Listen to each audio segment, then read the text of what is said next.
November 2023. AMC Entertainment Holdings, Inc.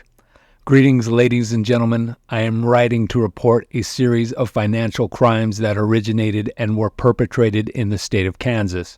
I am joined in this complaint by many fellow retail investors and traders who have been victimized by a criminal conspiracy known as Project Popcorn.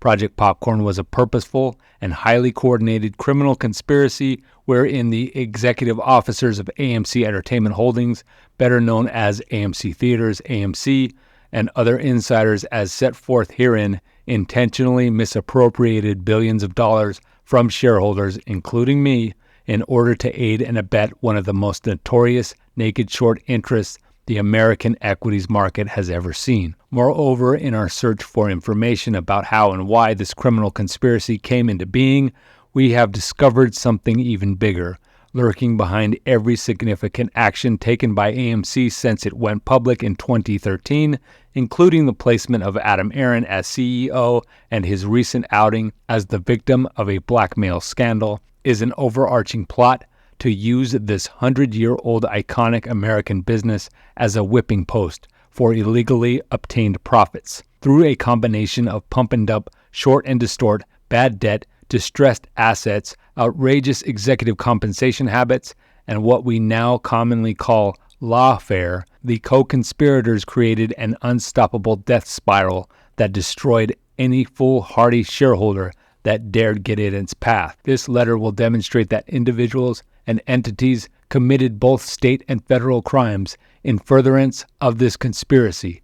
It is time for the Kansas Attorney General and the Department of Justice, in coordination with the Kansas Securities Commission, the Delaware Attorney General, the FBI, and the SEC, to thoroughly investigate and prosecute these crimes. What you are about to read is the sordid tale of one stock ticker.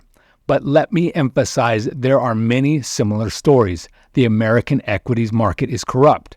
No amount of posturing by politicians and regulators since the collapse of Bear Stearns and Lehman in 2008 and the big government bailout that ensued in its wake has made any real or sustained improvements. In fact, the evidence suggests that the corruption is worse. Bad actors learned that there will be no real consequences. They have not been made to comply with trade settlement rules or disclosure agreements.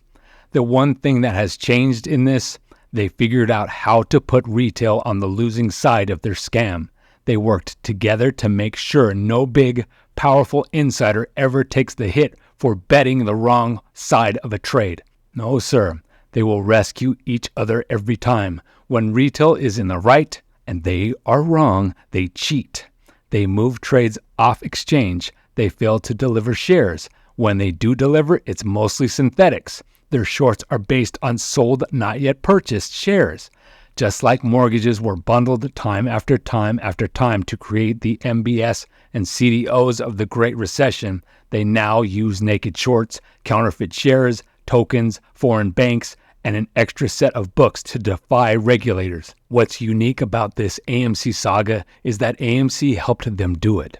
Adam Aron and his CFO and general counsel, among others, together with board members and the outside advisors, shirked their duties to shareholders so that the short interest in AMC stock could grow to well beyond the float of legal outstanding shares and never burst. Then along came a crisis, COVID. As we are all aware, the COVID pandemic and the shutdown of all but essential businesses across the world caused extreme financial stress in a number of industries and market sectors. It has widely been reported that short selling dramatically increased in response to the perceived vulnerability of many smaller market cap companies. Savvy investors and traders tracked this short interest, concluding that although the short interest was dangerous for the targeted companies, it was becoming too big to be sustained for long. Investors flocked into many of these shorted companies to save them from the intended destruction, but also to try to capitalize the overextended nature of the greedy short sellers, thus the emergence of the meme stock phenomenon. AMC was one of those companies. Starting in late 2020, Millions of retail investors bought into the company to save it from what looked like a predatory short scheme designed to drive AMC into bankruptcy and off the publicly traded exchanges. In response, and almost immediately, CEO Adam Aron led the campaign to destabilize the stock, destroying shareholder value in the favor of a group of bad actors. Following is a summary of how this was achieved and why. 1. In late 2020 and early 2021, the aggressive short selling of AMC stock drove the stock price down to historically low levels. Investors began to buy up shares of AMC stock by the hundreds of millions, and not just individual retail investors. The stock was suddenly attractive to retirement funds, pension funds, institutional plans, ETFs, and more traditional investors recognizing the bargain. In other words, the decision to invest in AMC was not an unreasonable move by inexperienced retail investors, contrary to the regular rants from financial industry commentators. 2. When a large part of this retail group began calling themselves apes, Aron proudly became their silverback. He engaged with them on Twitter and praised them on television. He was their leader and hero. He amassed a cult following led by social media influencers who would pump the stock and pump him. 3. However, despite Aron's constant cheerleading for the AMC apes, whenever the stock price rose in any significant way, AMC issued new shares, driving the stock price down every time. And although shareholders opposed the dilution, they believed Aron when he told them AMC was legitimately motivated to raise money as a necessary and appropriate way of recovering from the COVID shutdown. 4. Note that AMC already issued 200 million shares between August and December 2020, then another 50 million shares in January 2021, and 43 million shares in April 2021. 5. At the May 2021 annual meeting, Aron asked shareholders to amend the charter and authorize 500 million new shares. This is when investors started to smell something fishy. This is when shareholders began to pull back the curtain on the wicked plot. Shareholders voted no to the 500 million new shares. 6. Then during the week of May 24, the stock started to squeeze. It went from around $12 to an all-time high of over $72 on June 2nd. Shareholders had been right. The short interest was too big. Unfortunately, the very next day, AMC issued its remaining 11.5 million shares. Within a couple of weeks, the price fell to below $30. Aron's share drop killed the squeeze. Here's a little history. 7. In 2004, publicly traded AMC went private in a debt and equity buyout led by Apollo Management, Apollo, a private equity firm. 8. A decade later, in a December 2023 IPO, AMC went public again, but Apollo retained its large majority position in the first lien debt. Soon in 2015, Apollo was successful in placing Aron as CEO. Aron had served as senior operating partner of Apollo Management LP for the 10 years preceding this placement. Why is this important? Because it is widely believed that Apollo's subsidiary hedge fund, Apollo Capital Management, is one of the leading short sellers of AMC stock. 9. Strangely, Aron's decade-long tenure at Apollo is missing from his Wikipedia page. Why? 10. In 2016, only weeks after taking the helm, Aron led AMC to acquire Odeon Cinemas, UCI Cinemas, and Carmike Cinemas. This move was disastrous. The acquired theater chains were low-quality, underperforming brands. The acquisition led to massive losses for AMC. A shareholder derivative suit followed, asserting that AMC was snookered into a bad deal. But is this really what happened? Or was AMC through Aron a willing victim? 11. Then in 2018, AMC spent $1 billion to launch its theaters in Saudi Arabia, only to unload the whole venture 5 years later for a measly $30 million payout. Aron bragged, "We sold 10% stake for $30 million, continuing to build our cash reserves. Cash is king." How about that? $970 million loss. Also king? 12. In December 2020, apparently seeing the COVID crisis on the horizon, you might ask how, but that's another conversation altogether. Apollo began pushing AMC to declare bankruptcy and to allow Apollo, as a debtor in possession, to seize total control of the company.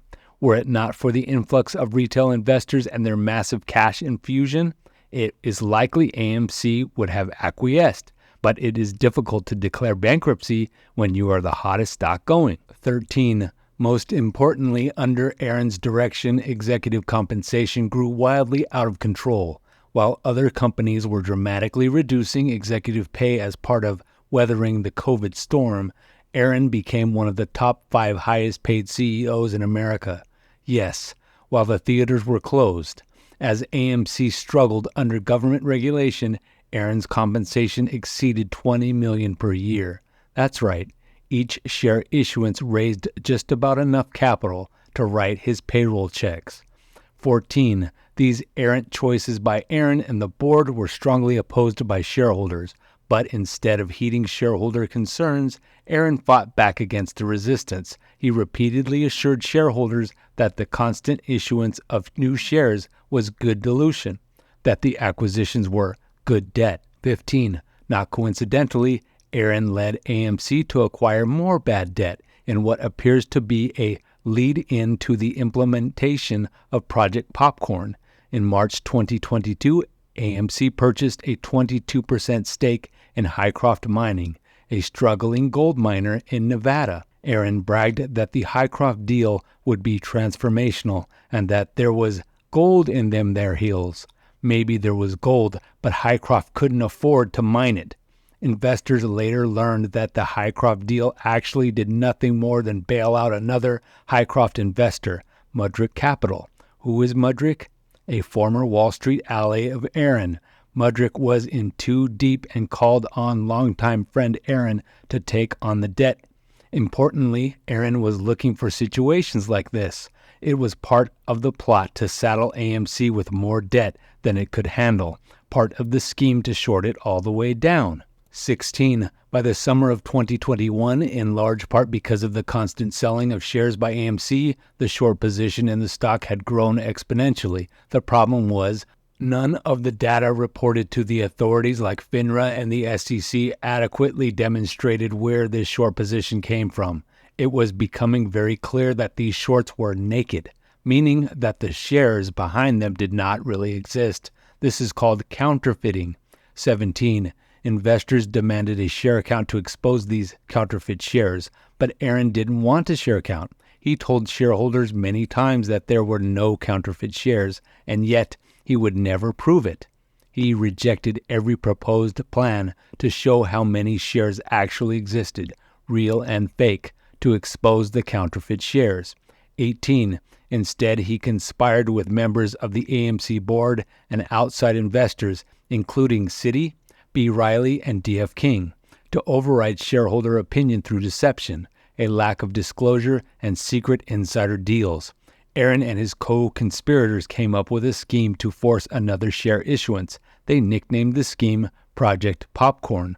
19. Project Popcorn was conceived after the June 2021 run-up in the stock price. Loyal to his Wall Street friends, Aaron killed the squeeze by dropping all remaining AMC shares onto the open market and into the hands of the shorts.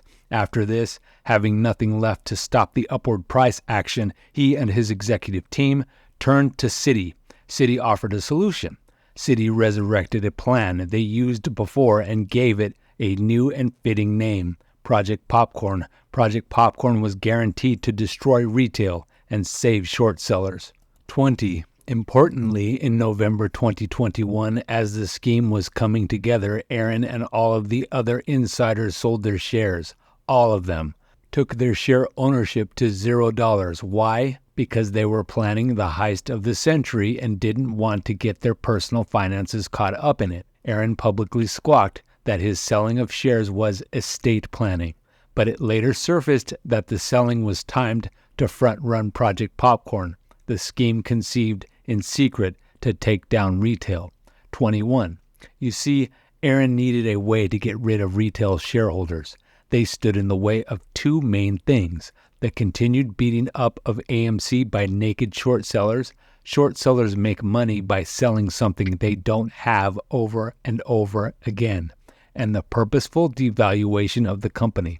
22. Why would Aaron help short sellers?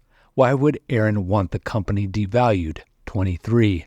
Aaron is a Wall Street insider. He is a Harvard Business School alum, has been CEO of several travel and leisure companies, and as I've already mentioned, had a 10-year stint with Apollo. He has long-term relationships with market makers, hedge funds, and prime lenders, as seen with the Mudrick bailout.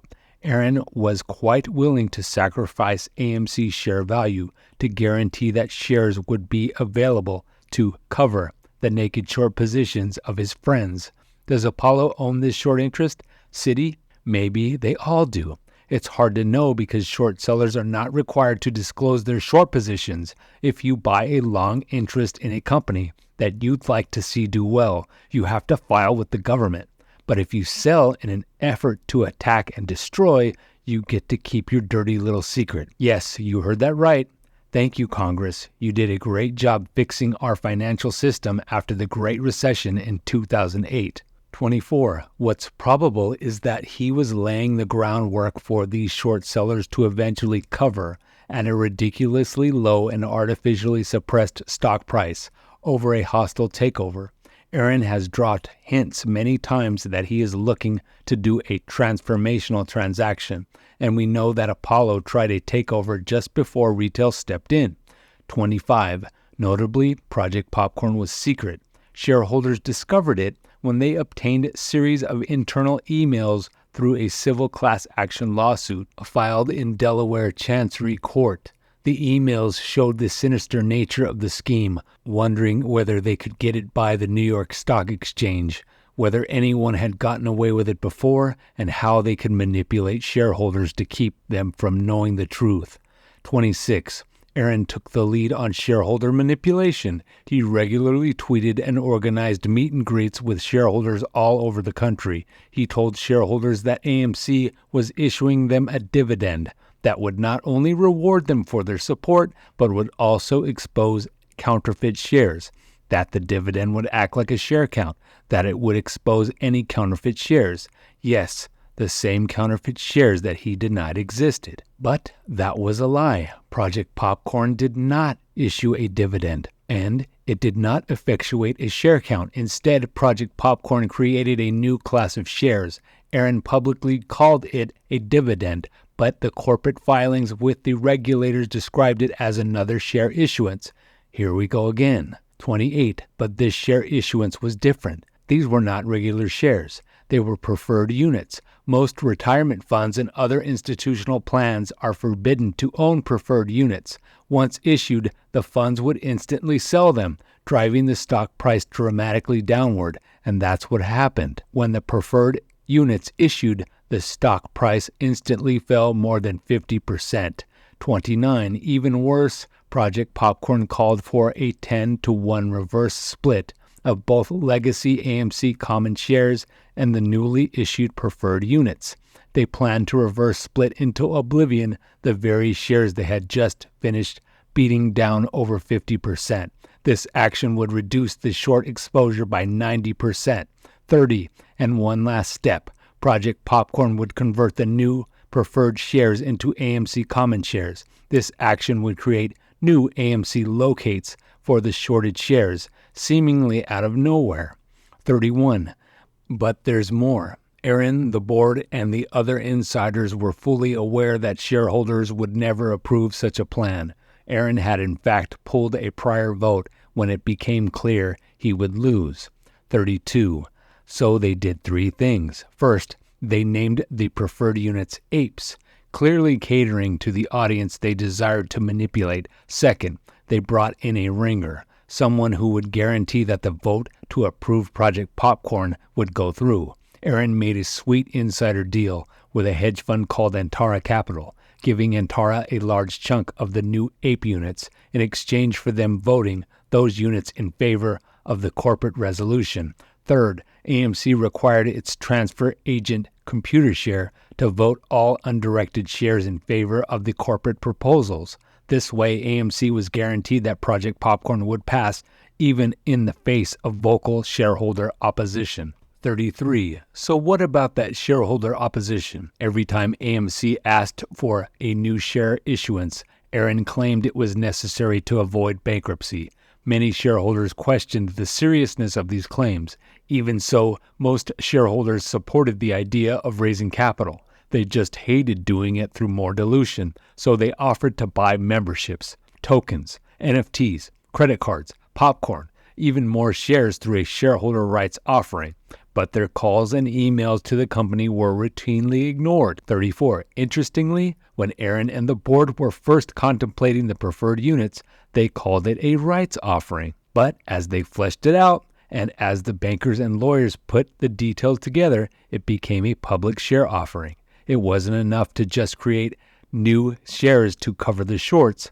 There also had to be a transfer of control. According to Aaron, roughly 3.8 million shareholders owned 90% of the legal float. 35. Further, retail shareholders were holding their shares with diamond hands. They were patiently waiting for two things: AMC's magnificent rise to superdom on the backs of proud movie-going regular Joes and a short squeeze. Both things were legitimate goals. Tom Cruise's Maverick brought everyone back to theaters, and Nicole Kidman's $20 million ad campaign was so famous that it was mocked on Saturday Night Live.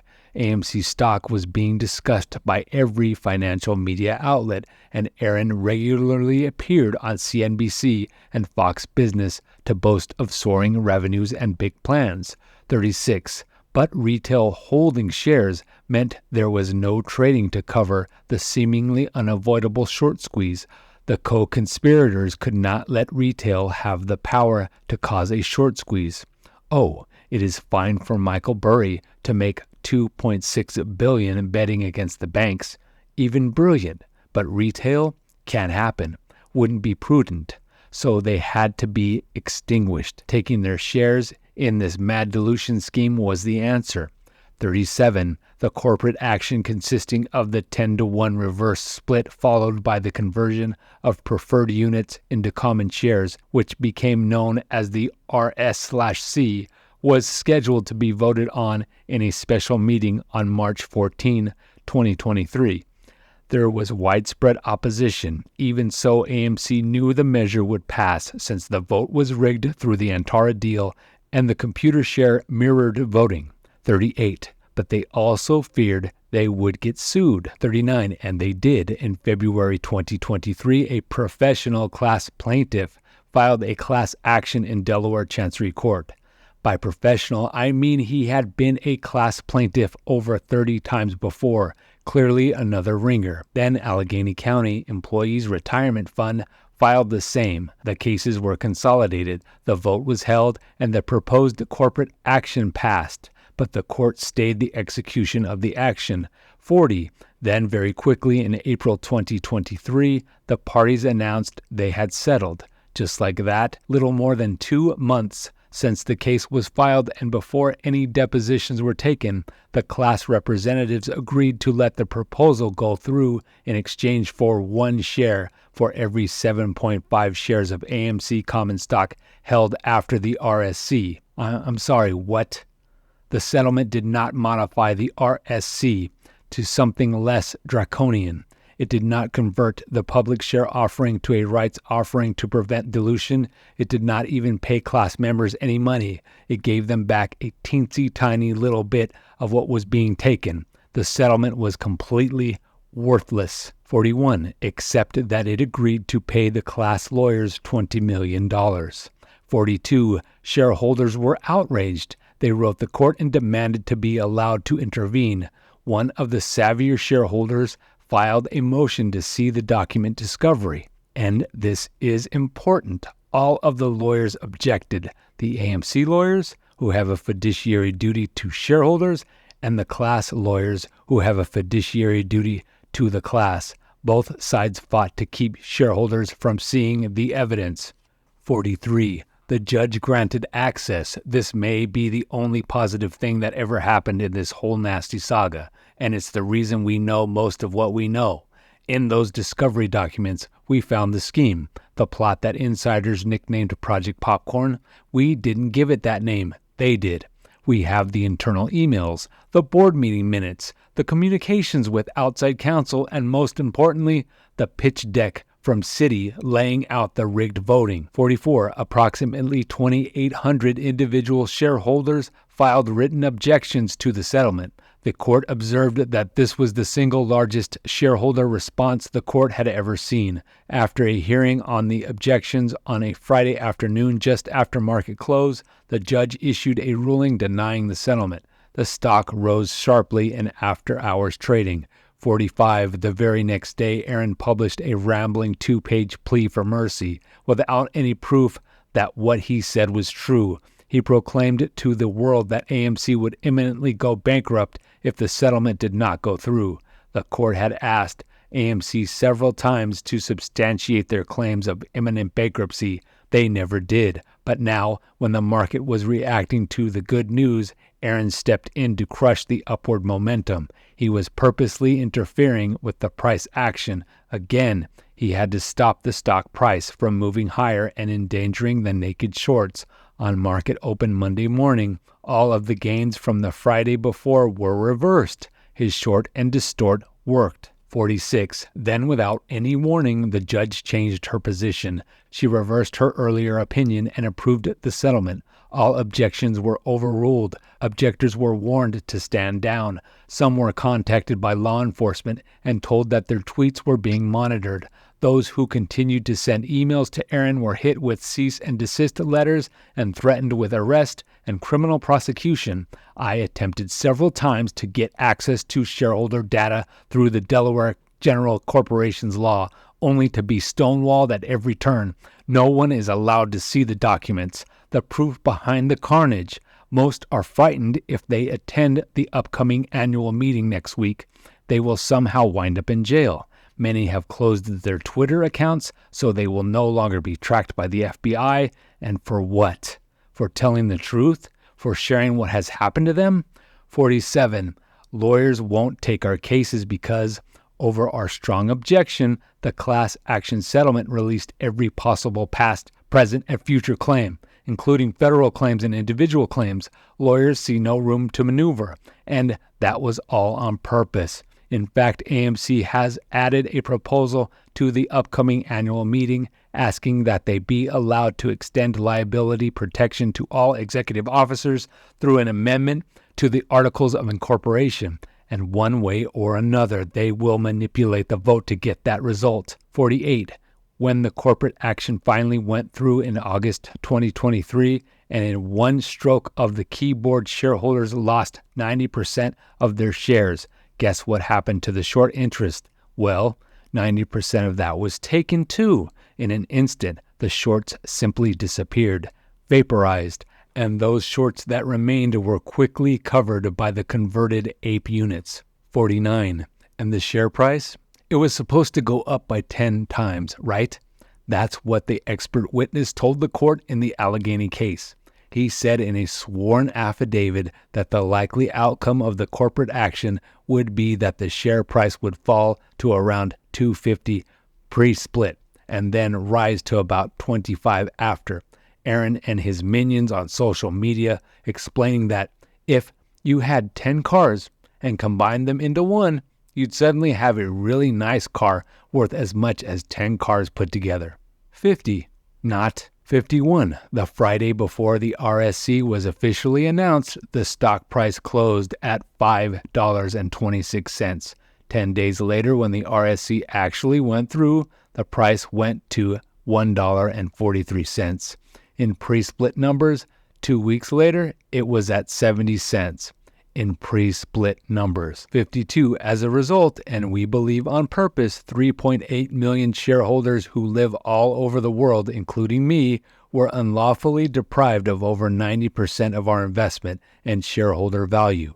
53. What is the end result going to be? Shorts will continue to attack the stock until its purchase is so attractive that a hostile takeover is all but assured. The insiders get paid, and the shareholders lose everything. Now, what about that Blackmail scandal? Remember the Hycroft deal? According to the public news reports, the day after announcing the Highcroft investment, Aaron started receiving text messages from someone he thought was a former lover, believing the texter to be a young ballerina he once knew. He willingly engaged in some playful sexting with a person using the photo of a Russian model. Aaron purportedly sent her naked images. The texting turned into a demand for money. Unless Aaron gave her $300,000, her friend would out Aaron to the press. The friend claimed to be in a bidding war with reporters for the photos. The matter was turned over to the FBI. A woman from New York was prosecuted for blackmail and sentenced to a year in jail. The twist?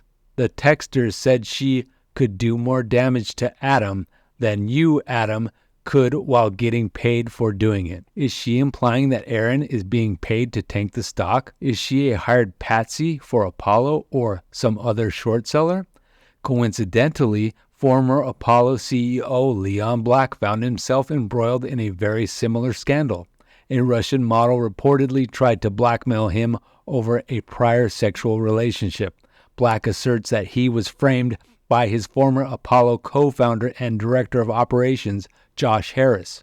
Was this related? Is Apollo making sure that there are no loose ends? That its hostile takeover will never be thwarted? This is a true story. This really happened. It's still happening. While I'm not an expert in securities laws, I have determined where I believe Aaron and his co-conspirators broke the law. I encourage a careful review of all relevant statutes. Meantime, here is a partial list. Kansas Criminal Code. Kansas Statute 215302 Conspiracy. Kansas Statute 215801 Theft. Kansas Statute 216327 Racketeer Influenced and Corrupt Organization Act. Kansas Statute 216506 Commercial Bribery. Kansas Corporation Code Chapter 17, Article 12A, Kansas Securities Act, Kansas Statute 1712A, 501, General Fraud. Federal Securities Exchange Act, Reporting False Information. Failing to make adequate disclosures, soliciting shareholder votes with invalid proxy statements, insider trading, securities fraud, U.S. code violations, conspiracy, racketeering. I and others similarly situated have filed criminal complaints with the Leywood Police Department. We have been told that an investigation of this nature is normally outside of the PD's expertise. Even so, Captain Robbins of Leywood PD and City Attorney Marcy Knight are looking at the matter. Complaints have also been made to the SEC and the NYSE and to certain members of Congress. Meantime, because time is of the essence, a group of Kansas resident shareholders have initiated and have been circulating a petition for a citizen-initiated criminal grand jury in the state of Kansas under Kansas Statute 223001C1. The petitioners seek to issue document subpoenas and to call witnesses before the grand jury in order to present an organized and thorough case to the Johnson County DA and the Kansas AG for prosecution. The petitioners will show that there is probable cause to investigate, and if the allegations are found to be true, an indictment should issue. We are requesting that your offices take immediate action to investigate the foregoing claims. In this letter, I have relied on public information believed to be true and the discovery documents obtained through the class action case. We have been careful and particular in what we do, with as much appropriateness as we can muster. We are attempting to right these wrongs. Please help us. Respectfully.